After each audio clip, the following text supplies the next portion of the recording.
Օջալանի ուղերձը պատմական էր այն իմաստով, որ նա հրաժարվեց թուրքական պետության դեմ այն պայքարից, որն ինքն էր սկսել դեռևս 1980-ականների սկզբին։ Այս մասին Եվրոմեդիա 24-ի հետ զրույցում նշեց Հայաստանի եզդի համայնքի ակտիվ ներկայացուցիչ քաղաքական մեկնաբան Բորիս Մուրազին, խոսելով PKK-ի հիմնադիր Աբդուլլա Օջալանի ուղերձի մասին։ Իհարկե սա պատմական է այն իմաստով, որ առաջին անգամ փաստորեն Աբդուլլա Օջալանը հրաժարվեց այն պայքարից, որը ինքն էր սկսել տասնամյակներ առաջ, դա խոսքը PKK-ի լուծարման մասին կոչն էր, իսկ զենքը վայր դնելու մասին կոչ մի քանի անգամ է եղել, տալպես սրանից առաջ եղել է 2013 թվականին, էլի խաղաղության գործընթաց էր նախաձեռնվել, Աշնանը արդեն քննարկում էին 13-ի լուրջ առաջընթացի մասին, բայց եթե անկեղծ լինենք, այն ժամանակ էլ եւ հիմա էլ կասկած կա եւ նաեւ իրադարձություններն են դրա մասին խոսում, որ Էրդողանը ըստ էության այս խաղաղության գործընթացը փորձելու է ծառայեցնել իր քաղաքական նպատակներին։ Մուրազիի խոսքով 2013-ին էլ այդ խաղաղության գործընթացը անհրաժեշտ էր Թուրքիայի ղեկավարին քրդերի ձայներն ընտրություններում շահելու համար։ Հիմա էլ Թուրքիայում կան քննարկումներ, որ Էրդողանը ցանկանում է փոփոխել սահմանադրությունը իր նախագահական նախորդ ժամկետները զրոյացնելու եւ կրկին վերընտրվելու նպատակով։ Այս պարագայում էլ իշխող Արդարություն եւ Զարգացում կուսակցության առաջնորդին անհրաժեշտ են քրդամետ ուժերի ձայները թուրքական պարլամենտում։ Եվ Օջալանի խաղաղության կոչն ու այս նոր խաղաղության գործընթացը ամբողջովին տեղավորվում են այդ համատեքստում։ Մեկնաբանը հորդորում է Օջալանի ուղերձը գնահատել առաջին հերթին հենց այս տեսանկյունից։ Երկրորդը Սիրիայում քրդական ինքնավարության խնդիրն է։ Սիրիայի նախագահ Ասադի ռեժիմը իր խմբավորումների միջոցով տապալած Էրդողանը ուզում է վերացնել քրդերի ինքնավարությունը Թուրքիային սահմանակից շրջաններում։ Թեև Օջալանի ուղերձը, որում նա հայտարարում էր, որ եկել է քրդերի եւ թուրքերի եղբայրության ժամանակը, մեր զրուցակցի խոսքով առաջին հերթին վերաբերում է Թուրքիայի քրդերին։ Հիմա նաև այս տարբերակը կա, որ քրդերին էլ այս PKK-ն լուծարելու տարբերակը կարող է պետք գալ նրա համար, որպեսզի թուրքերը համաձայնեն կամ թուրքերը հրաժարվեն մտքից մտնելու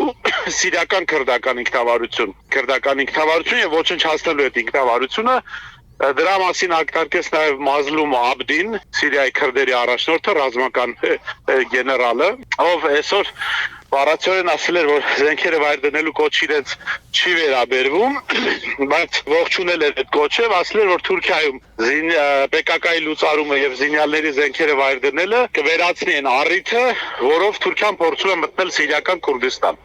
Այլ խոսքերով քրդերը փորձում են դուրս գալ ստեղծված իրավիճակից, որովհետև մի կողմից Սիրիայի քրդերը հիմա հայտնվել են ծանր վիճակում, մյուս կողմից Թուրքիայի քրդերն են փորձում որոշակի իրավունքներ ու ազատություններ ստանալ թուրքական իշխանությունների կողմից, եւ այդ իմաստով Օջալանի ուղերձը կարող է լինել թուրքական իշխանությունների եւ քրդերի միջև պայմանավորվածության արդյունք, սակայն Բորիս Մուրազիի կարծիքով առնվազն այս պահի դրությամբ չի կարելի ասել, որ այն վերջնական է, քանի որ այս բանակցություններն էլ 13 թվականի գործընթացի պես կարող են ձախողվել։ Այս ընդհանուր համատեքստում ընդգծելով քրդերի ու եզդիների միջև էական տարբերությունները, Բորիս Մուրազին հավելեց, որ քաղաքական առումով Օջալանի հայտարարությունը ազդեցություն է ունենալու նաև Մերձավոր Արևելքում, մասնավորապես Իրաքում ապրող եզդիների վրա, նկատի ունենալով այն փաստը, որ 2014-ի ցեղասպանությունից հետո եզդիների խմբերի եւ PKK-ի զինյալների միջև բավական սերտ համագործակցություն է ձևավորվել։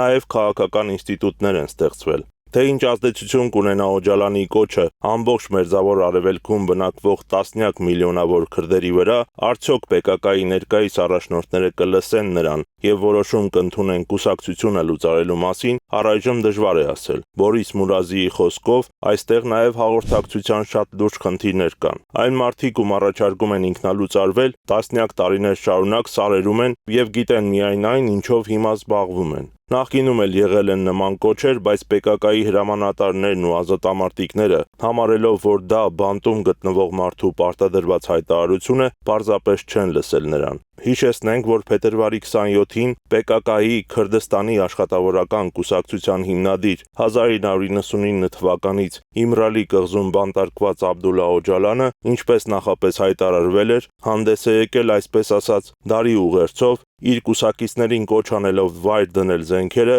եւ համագումար հրավիրել կուսակցության ինքնալուծարման որոշում ընդունելու նպատակով։ Օջալանը հիմնադրել է PKK-ն իր համախոհների հետ 1978 թվականին, իսկ զինված պայքարը Թուրքիայի դեմ սկսել է 1984-ին։ Քրդերի առաջնորդը ձերբակալվել է թուրքական հատուկ ծառայությունների կողմից 1999 թվականի փետրվարին Քենիայի մայրաքաղաք Նայրոբիում եւ տեղափոխվել է Իմրալի կղզու բանտ։ Արամ Սարգսյան, Արարատ Գրիգորյան, Եվրոմեդիա 24